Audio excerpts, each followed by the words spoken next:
Hello student, आपका हमारे online platform पर स्वागत है। दोस्तों, आज हम रीड मेंस की तैयारी में राजस्थान ज्योग्राफी वाले भाग के बारे में बात कर रहे हैं।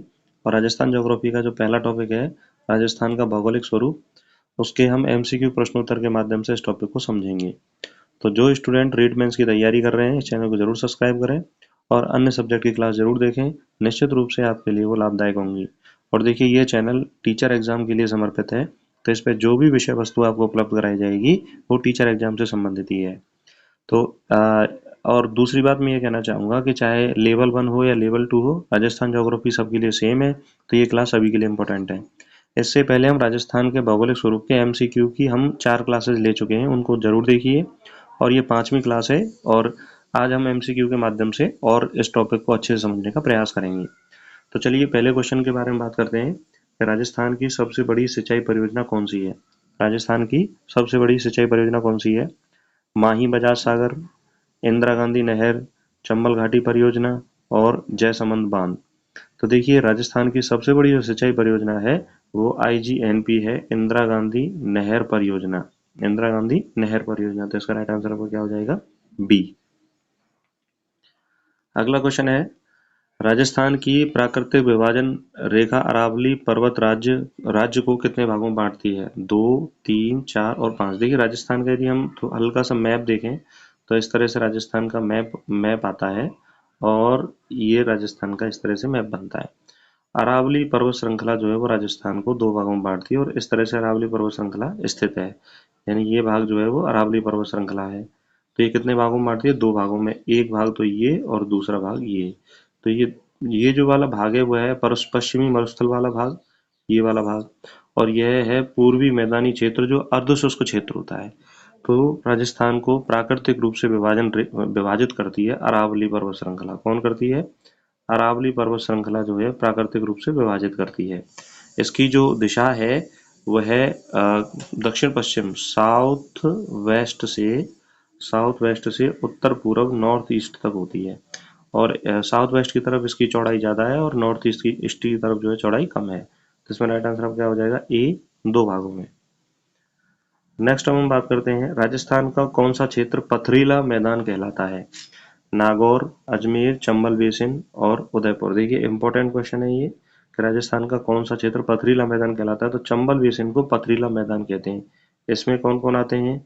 इसमें आता है आपका कोटा आता है, सवाई माधोपुर आता है, करौली आता है, करौली, और इसमें धौलपुर आता है। तो कोटा, करौली, सवाई माधोपुर, धौलपुर, ये पथरीला मैदान के अंतर्गत आते हैं और ये किसका हिस्सा है? चंबल बेसिन का हिस्सा है। नेक्स्ट अब हम बात करते हैं, राजस्थान की प्रमुख लवणीय झीलें किस भाग में स्थित हैं? तो देखिए, राजस्थान के 2 प्रमुख भाग हैं। अरावली जो पर्वत श्रृंखला है वो 2 भागों में विभाजित कर दी है, पश्चिमी मरुस्थल और पूर्वी अर्धशुष्कीय मैदानी क्षेत्र। तो पश्चिमी राजस्थान, अरावली क्षेत्र, पूर्वी मैदानी क्षेत्र और दक्षिणी राजस्थान। तो जो पश्चिमी राजस्थान में प्रमुख रूप से लवणीय झीलें पाई जाती हैं। तो इसमें राइट आंसर आपका क्या हो जाएगा? ए। क्या रहेगा इसका? ए। नेक्स्ट है, राजस्थान में लोसल डिप्रेशन किस जिले में पाया जाता है? देखिए, इससे पहले मैंने कई 4 जो क्लासें ली हैं उनमें भी ये क्वेश्चन कराया है कि लोसल डिप्रेशन किस जिले में मिलता है? नागौर, सीकर, पाली, बीकानेर। तो देखिए, अब आपको ये प्रश्न जो है वो रट जाना चाहिए कि भाई लोसल डिप्रेशन कहाँ मिलता है। तो लोसल डिप्रेशन मिलता है सीकर में। तो इसका राइट आंसर आपका क्या है? बी। लोसल डिप्रेशन कहाँ मिलता है? सीकर में। अगला क्वेश्चन है, राजस्थान का कौन सा क्षेत्र जल संकट क्षेत्र कहलाता है, यानी जहां पर पानी की कमी है? अब देखिए, राजस्थान की अगर हम बात करें, राजस्थान ये इस तरह का मैप राजस्थान का बनता है और ये अरावली पर्वत श्रृंखला हो गई आपकी। तो पानी की जो कमी है वो इस वाले क्षेत्र में है, पश्चिमी राजस्थान में है। ये पूर्वी राजस्थान हो गया, ईस्ट राजस्थान हो गया और ये वेस्ट राजस्थान हो गया। पश्चिमी राजस्थान में पानी की क्या है? कमी है। पूर्वी राजस्थान इसका आंसर नहीं होगा, दक्षिणी राजस्थान नहीं होगा, अरावली क्षेत्र नहीं होगा। तो इसमें राइट आंसर क्या हो जाएगा? सी। पश्चिमी राजस्थान का जो क्षेत्र है वह जल संकट क्षेत्र के नाम से जाना जाता है। नेक्स्ट अब हम बात करते हैं, राजस्थान की कौन सी झील को राजस्थान की आंख कहा जाता है? तो देखिए, राजस्थान की जो झील जिसे राजस्थान की आंख कहते हैं वह है सांभर झील। कौन सी झील है? सांभर झील को राजस्थान की आंख कहा जाता है। तो इसमें राइट आंसर आपको क्या हो जाएगा? डी। अच्छा, और झीलों के बारे में बात करें तो नक्की झील कहाँ मिलती है? माउंट आबू मिलती है। और सबसे ऊंचाई पर स्थित झील है पिछोला झील और फतेह सागर झील जो है वो कृत्रिम झीलें हैं जो कहाँ पर मिलती हैं, उदयपुर में मिलती हैं। कहाँ पर मिलती हैं, उदयपुर में मिलती हैं। तो ये भी पूछा जाता है कि कौन सी झील कहाँ पे मिलती है। पिछोला झील और फतेह सागर झील जो है वो मानव निर्मित झीलें हैं, कृत्रिम झीलें हैं, और ये कहाँ पर मिलती हैं, उदयपुर में। उदयपुर को क्या कहा जाता है, झीलों की नगरी कहा जाता है, या पूरब का वेनिस कहा जाता है। तो इसमें राजस्थान की आंख किस झील को कहा जाता है, सांबर झील को कहा जाता है, क्योंकि यहाँ पर दर्शनीय स्थल भी हैं, और यहाँ से जो सांबर झील से नमक भी निकाला जाता है।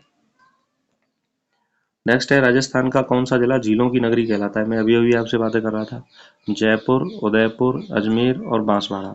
तो देखिए, उदयपुर को झीलों की नगरी कहा जाता है। झीलों की नगरी किसे कहा जाता है, उदयपुर को कहा जाता है। तो राइट आंसर क्या होगा आपका, बी। अगला क्वेश्चन है, राजस्थान की सीमा सबसे कम किस राज्य से मिलती है।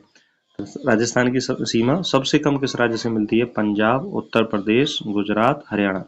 तो देखिए, पंजाब के साथ राजस्थान की सबसे कम सीमा मिलती है, और वह मिलती है 89 किलोमीटर। कितनी मिलती है, 89 किलोमीटर सीमा मिलती है। तो इसका राइट आंसर क्या हो जाएगा, ए। अगला क्वेश्चन है, राजस्थान में प्लाया बेसिन किसे कहते हैं। नदी घाटियां, खारे पानी की झीलें, नकलिस्तान क्षेत्र, पठारी क्षेत्र। तो सबसे पहले आप ये समझो कि प्लाया बेसिन क्या है। जैसे मान लीजिए ये मरुस्थलीय भाग है, और यहाँ पर ये है रेत के टीले, ये रेत के टीले हैं। तो रेत के टीले के जो बीच वाला जो भाग होता है उसे हम प्लाया बेसिन कहते हैं। यहाँ पर बरसात के दिनों में पानी भर जाता है, तो खारे पानी की झीलें क्या होती हैं, निर्मित होती हैं। तो इसका राइट आंसर क्या होगा, बी। खारे पानी की झीलों को प्लाया बेसिन कहा जाता है। ये मोस्ट इंपॉर्टेंट क्वेश्चन है, इसको आप याद रखिए, ये पूछा जाता है। राजस्थान में प्लाया बेसिन किसको बोलते हैं, खारे पानी की झीलों को प्लाया बेसिन कहते हैं। नेक्स्ट अब हम बात करते हैं, राजस्थान का कौन सा जिला रेतीली भूमि का संग्रहालय कहा जाता है। बीकानेर, जैसलमेर, बाड़मेर और जोधपुर। तो देखिए, जैसलमेर जो जिला है उसको रेतीली भूमि का संग्रहालय कहते हैं। क्यों कहते हैं, क्योंकि जैसलमेर जिला पूरी तरह से थार के मरुस्थल में बसा हुआ है, तो इसीलिए इसको हम क्या बोलते हैं, रेतीली भूमि का संग्रहालय। तो इसका राइट आंसर क्या हो जाएगा, बी। क्या रहेगा, बी।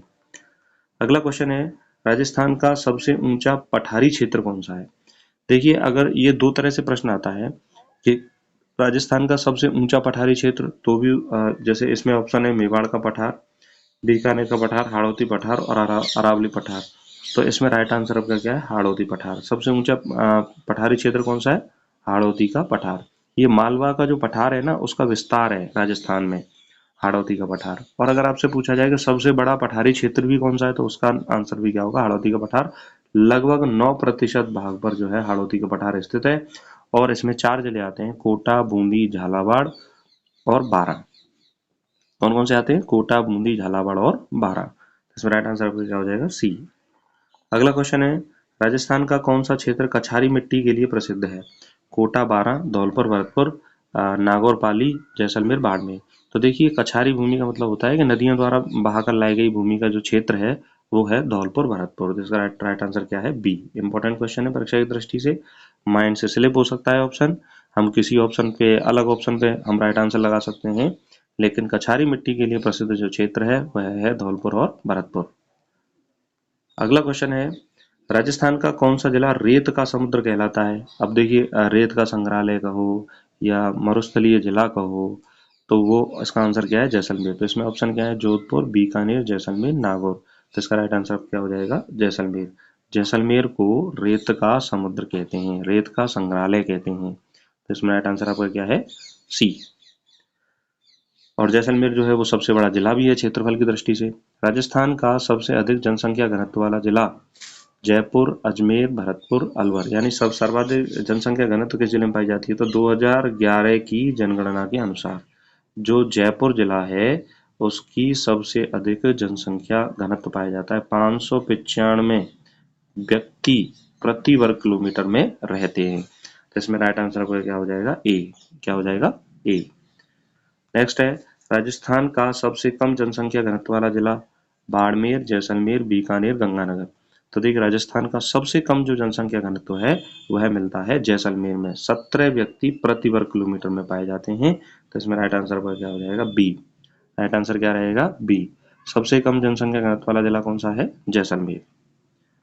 अगला है, राजस्थान में कौन सी पर्वत श्रृंखला जल विभाजक रेखा के रूप में जानी जाती है। अरावली, सतपुड़ा, विंध्याचल और मालवा क्षेत्र। तो देखिए, राजस्थान का यदि हम मैप देखें तो राजस्थान का मैप कुछ इस तरीके से हमें दिखाई देता है और इसमें अरावली पर्वत श्रृंखला जो है वो इस तरह से अरावली पर्वत श्रृंखला राजस्थान में पाई जाती है। बीच दो भागों में राजस्थान को बांटती है अरावली पर्वत श्रृंखला। तो इस वाले भाग में तो वर्षा जो है वो बहुत कम होती है, इसीलिए यह पश्चिमी मरुस्थल के नाम से जाना जाता है। और ये इस वाले भाग में वर्षा जो है वो अधिक होती है, तो इसे पूर्वी मैदानी क्षेत्र या पूर्वी मैदानी अर्धशुष्क क्षेत्र के रूप में भी इसको हम जानते हैं। तो अरावली पर्वत श्रृंखला राजस्थान को दो भागों में जल विभाजक के रूप में बांटती है, तो इसमें राइट आंसर क्या हो जाएगा? ए। क्या रहेगा? ए। अगला क्वेश्चन है, राजस्थान का सबसे बड़ा पठारी क्षेत्र कौन सा है? हाड़ौती का पठार, बीकानेर का पठार, मारवाड़ का पठार और मेवाड़ का पठार। तो देखिए मेवाड़ का पठार नहीं है, मारवाड़ का पठार नहीं है, बीकानेर का पठार नहीं है, हाड़ौती का पठार जो है वो राजस्थान का सबसे बड़ा पठारी क्षेत्र है। नेक्स्ट अब हम बात करते हैं, राजस्थान का कौन सा जिला झीलों का जिला कहलाता है? उदयपुर, अजमेर, राजसमंद और पाली। तो देखिए राजस्थान के झीलों की नगरी कहो, झीलों का जिला कहो या पूरब का वेनिस कहो, किसे कहा जाता है? उदयपुर को कहा जाता है। तो इसका राइट आंसर आपका क्या है? ए। इसमें उदयपुर में जयसमंद झील है, फतेह सागर झील है, पिछोला झील है, तो इन झीलों के कारण जो है वो प्रसिद्ध है। तो इसमें राइट आंसर आपका क्या हो जाएगा? ए। उदयपुर को झीलों का जिला कहा जाता है या झीलों की नगरी कहा जाता है। नेक्स्ट है, राजस्थान का कौन सा जिला रेत के टीलों का राज्य कहलाता है? जैसलमेर, बीकानेर, नागौर और बाड़मेर। तो देखिए जिस जिले में मरुस्थल ज्यादा है उसी जिले में रेत के टीलों का राज्य कहा जाएगा उसी जिले को। तो जैसलमेर को रेत के टीलों का राज्य कहा जाता है। तो इसमें राइट आंसर क्या हो जाएगा? ए। क्या रहेगा? ए। तो दोस्तों इस तरह से हमने 20 क्वेश्चन के माध्यम से इस टॉपिक को समझा। आशा करता हूँ कि आपको क्लास समझ में आई होगी। अगर आपको क्लास अच्छी लगी है तो इसे लाइक करें, अपने दोस्तों तक शेयर करें। और जो भी स्टूडेंट रीट मेंस की तैयारी कर रहे हैं, राजस्थान ज्योग्राफी पढ़ रहे हैं और उसको स्ट्रॉन्ग करना चाहते हैं, तो इस चैनल को जरूर सब्सक्राइब करें। इन क्वेश्चन की प्रैक्टिस के माध्यम से आपकी जो तैयारी है वो स्ट्रॉन्ग होगी और थोड़े से समय में हम इस टॉपिक को भी क्या है समझ पाएंगे। तो आपकी तैयारी की टेस्टिंग भी हो जाती है और हमें कमेंट करके बताएं कि आपके कितने क्वेश्चन राइट निकले। और जो भी स्टूडेंट प्रारंभिक रूप से तैयारी कर रहे हैं उनको भी सीखने के अच्छे अवसर मिलते हैं, उनको एक आइडिया लगता है कि भाई राजस्थान में कौन सी जगह कहाँ पर स्थित है। तो राजस्थान का जो भौगोलिक स्वरूप है इस टॉपिक की ये 5वीं क्लास है। उससे पहले जो भी क्लास है उनको जरूर देखिए।